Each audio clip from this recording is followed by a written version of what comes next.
FTSE Russell mengeluarkan 4 saham Indonesia dari indeks FTSE Global Equity Index Series. Langkah ini dilakukan lantaran saham-saham tersebut tidak memenuhi ketentuan sebagai konstituen indeks FTSE. Keputusan tersebut diumumkan dalam laporan berjudul Juni 2026 Quality Review pada Sabtu 23 Mei 2026.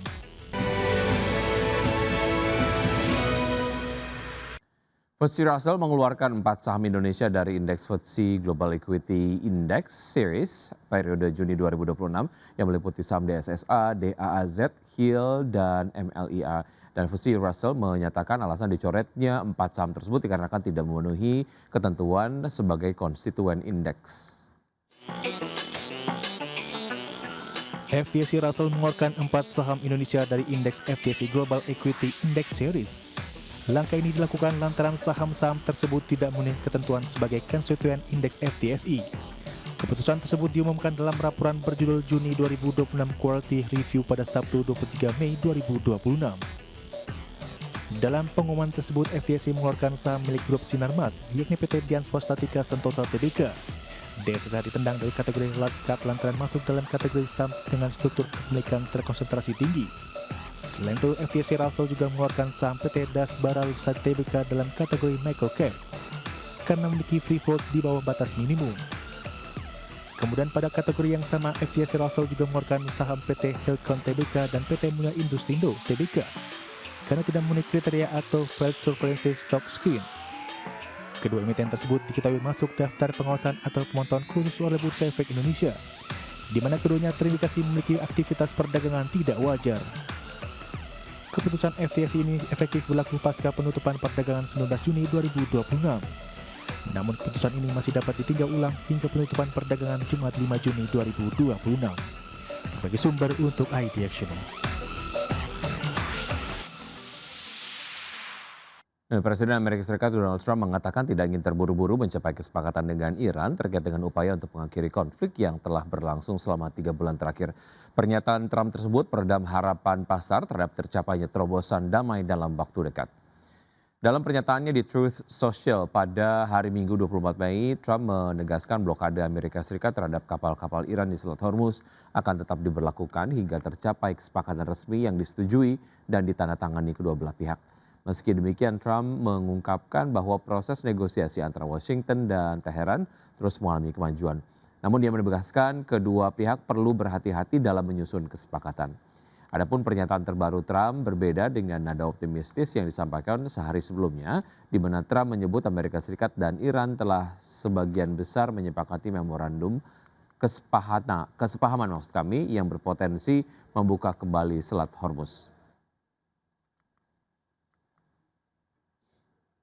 PT Perusahaan Gas Negara Tbk menyetujui pembagian dividen tahun buku 2025 sebesar 172,3 juta dolar Amerika atau setara dengan 80% dari raihan laba bersih tahun 2025. Total nilai dividen tersebut setara dengan 0,0071 dolar per saham atau sekitar 125,8 rupiah per saham. Pembagian dividen itu sejalan dengan pertumbuhan kinerja keuangan perseroan sepanjang tahun 2025 di mana perseroan membukukan pendapatan sebesar 3,9 miliar dolar Amerika Serikat atau meningkat 5% dibandingkan dengan tahun sebelumnya. Perseroan juga mencatatkan laba operasi sebesar 519,6 juta dolar sedangkan laba bersih mencapai 215,4 juta dolar Amerika. Perseroan menyebut capaian laba bersih dipengaruhi penyesuaian nilai aset hulu yang bersifat non-cash. Sementara itu pada kuartal 1 2026, Perseroan melanjutkan kinerja positif dengan membukukan laba bersih sebesar 90,4 juta dolar atau tumbuh sekitar 46% secara tahunan.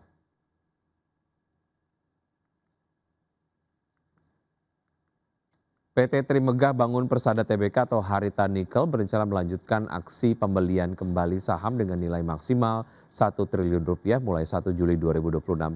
Manajemen Perseroan menyatakan aksi buyback dilakukan lantaran harga saham Perseroan dinilai belum mencerminkan nilai fundamental yang sebenarnya.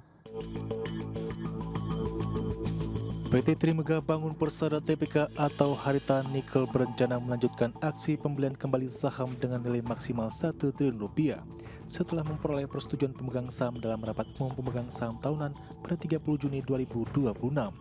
Berdasarkan keterbukaan inflasi, perseroan buyback saham akan dilakukan secara bertahap dalam jangka waktu paling lama 12 bulan. Sejak tanggal persetujuan RPST 2026 yakni mulai 1 Juli 2026. Manajemen perseroan menjelaskan total dana yang disiapkan untuk pelaksanaan buyback mencapai maksimal 1 triliun rupiah, termasuk biaya transaksi, perantara perdagangan efek, dan biaya lain yang berkaitan dengan aksi korporasi tersebut. Corporate Secretary PT Trimegah Bangun Persada Tbk Rafika Fazrin menjelaskan buyback dilakukan lantaran harga saham perseroan dinilai belum mencerminkan nilai fundamental perusahaan yang sebenarnya. Perseroan memastikan seluruh pendanaan buyback berasal dari kas internal perseroan dan bukan berasal dari dana hasil penawaran umum maupun pinjaman. Manajemen juga menegaskan aksi buyback tidak akan mempengaruhi kegiatan operasional maupun kondisi keuangan perseroan secara signifikan. Perseroan juga menyebut buyback saham tidak diperkirakan memberikan dampak material terhadap laba bersih maupun laba per saham perseroan. Prospek kinerja emiten perkebunan sawit PT Triputra Agro Persada Tbk atau TAPG diperkirakan masih positif sepanjang 2026 meski produksi sempat tertekan akibat faktor cuaca dan profil tanaman yang mulai menua. Harga CPO yang tetap tinggi dan program biodiesel B50 dinilai akan menjadi penopang kinerja perseroan. Prospek kinerja emiten perkebunan sawit PT Triputra Agro Persada Tbk atau TAPG diperkirakan masih positif sepanjang 2026. Meski produksi sempat tertekan akibat faktor cuaca dan profil tanaman yang mulai menua, harga CPO yang tetap tinggi dan program biodiesel B50 dinilai akan menjadi penopang kinerja perseroan. PT Triputra Agro Persada Tbk mencatatkan pendapatan sebesar 2,5 triliun rupiah pada kuartal pertama 2026, turun 5% secara tahunan dibandingkan periode yang sama tahun lalu. Laba bersih perseroan juga turun 8% menjadi 767 miliar rupiah. Penurunan kinerja terutama dipicu oleh turunnya produksi tandan buah segar dan CPO akibat faktor cuaca. Meski demikian, analis Ciptadana Sekuritas Asia menilai kinerja TAPG masih berpotensi tumbuh moderat sepanjang 2026. Produksi FFB dan CPO diperkirakan masih bisa tumbuh sekitar 2%, didukung kondisi cuaca yang relatif stabil. Selain itu, harga CPO global diproyeksikan tetap tinggi di level Rp4.500 per ton, ditopang potensi cuaca kering dan implementasi program biodiesel B50 di Indonesia. Analis juga menilai profil umur tanaman perseroan masih relatif produktif, dengan lebih dari 81% area tertanam berada pada usia prima 7 hingga 20 tahun. Di sisi lain, permintaan CPO domestik dan ekspor terus meningkat menjelang implementasi B50 pada Juli 2026. Sejumlah sekuritas pun mempertahankan rekomendasi positif terhadap saham TAPG, meski ruang kenaikan harga saham dinilai mulai terbatas setelah menguat sejak awal tahun. Berbagai sumber IDX Channel.